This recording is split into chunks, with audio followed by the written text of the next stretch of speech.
Hey guys, I was going to hold off on doing any more work on this Philco 37611 until my Philco 60 was done, but what the heck, it's on my workbench. I don't think I have too much left to do, so why don't I just get it done right now.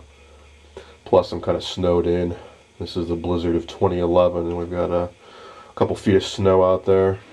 Even worse, I have a garage that I park in off of an alley, and a plow came down the alley and dumped about 4 feet of snow in front of the door, so I cannot get my car out.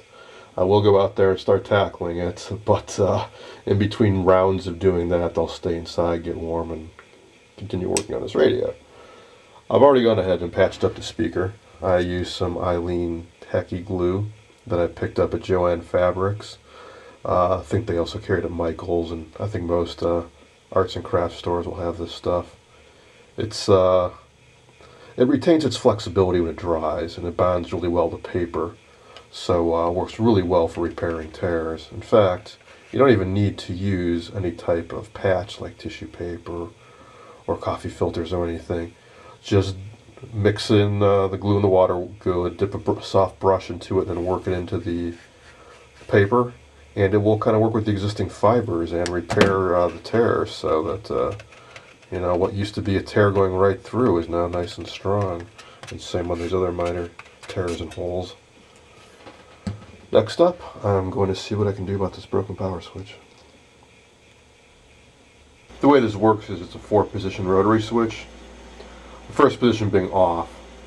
Then the next 3 positions are on with different types of tone.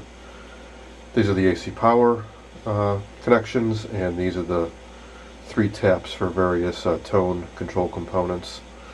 So what I'm hoping I can do is pry up carefully these 4 tabs around the outside, which will allow me to open up these insides, and then maybe, if I'm really lucky, I can actually find out what's broken in this switch and repair it. I bent those tabs back fairly easily and they came right apart. So here's the switch pads for the tone control. That's easy enough to get at and clean. AC switch, not so much. It's held on with a couple rivets down here. And here's the switch itself, which seems to switch okay. I'll try poking around in here. Should we use some contact cleaner and see if I can get it working. Otherwise, I guess I will drill out those 2 rivets and see if I can get this cover off. Okay, in the end I did end up resorting to drilling out those 2 little rivets. Now I can take this apart and see what we've got.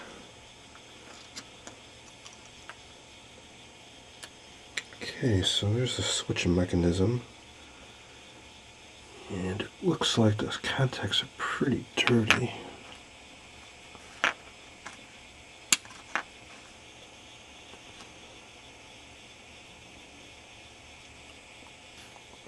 Doesn't look horrible though.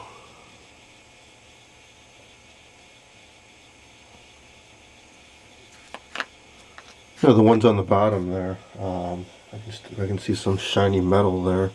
So I bet it's the top contact that's brushing up against them. It's bad.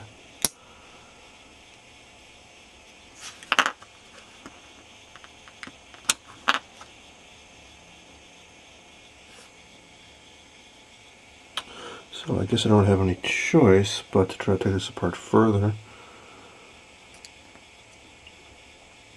Or at least I'll try cleaning it from now that I can really get in there. There's one last rivet holding this pivot point in place, and I really don't want to have to drill that out because then I have to replace it with something, and that seems like it'd be quite difficult.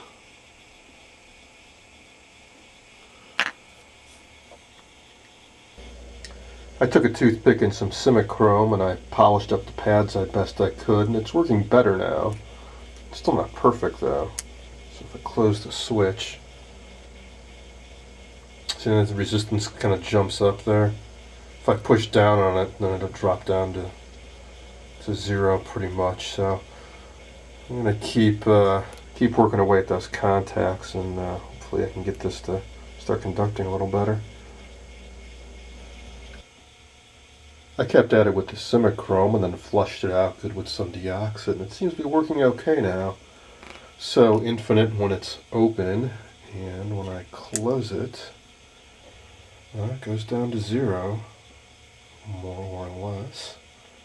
So now the issue is, how do I put it back together? There were some long, really tiny rivets holding it together.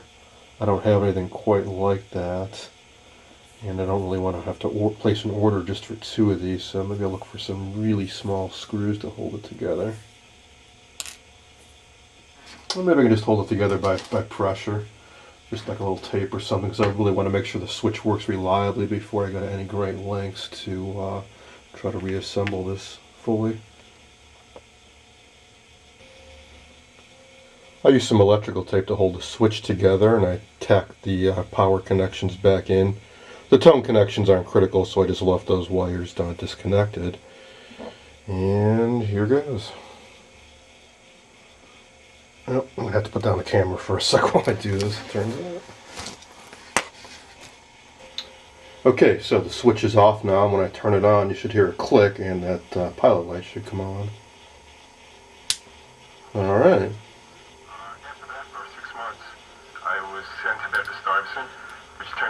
Figure I better rotate this a whole bunch of times to make sure that that's really working reliably. So I guess it was just all that carbon buildup and crap on those brass contacts. Actually, it looked like they were brass that was silver plated, and most of the silver plating is gone or tarnished away. I cleaned it as best I could and used a lot of deoxit and really flushed that out well, so I'm hoping it doesn't tarnish again anytime soon. Plus, as long as the switch is used on a semi-regular basis, that should keep the contacts clean too. But you also realize, because I was working from 7 o'clock, you see all these working people going to work. So it really made you feel good about what you were doing in the middle of the night. Alright, so now in terms of holding it back together, I mentioned it didn't have any little rivets like there were originally. Well, I went through my stash of bits of brass tubing I got out of a hobby pack, and I found some that is the right diameter. So I figure if I cut a length of this and put it through, and then take some type of little nail set or something to stick in the end there and flatten that out, or expand it out, it should work just fine.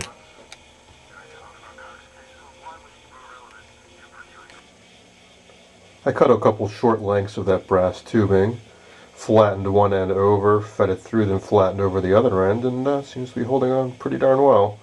So I then reassembled the entire switch, and it's ready for reinstallation. Oh, I wanted to mention something else I picked up recently, was some sweet, unused vintage meters. One 0 to 150 volts AC, and the other 0 to 5 amps AC.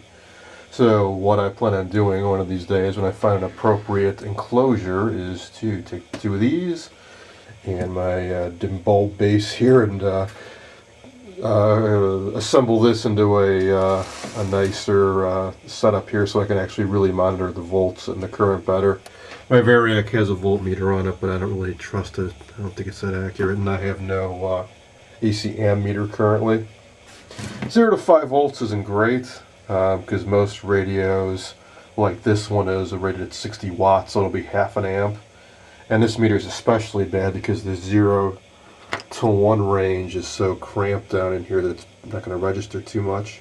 For TVs, it'll be more useful though, because they can generally definitely draw more than an amp, so I'll get up into here.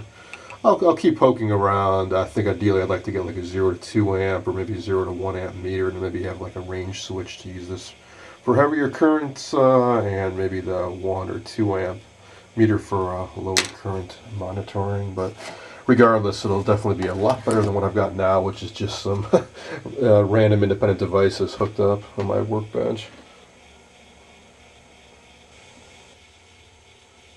Okay, I got the switch reinstalled, put that rubber bushing back on, got the knob on, got it plugged in, so let's give it a try.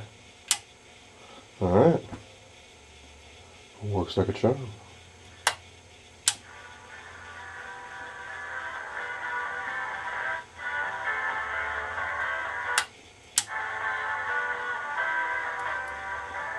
And tone control still works too.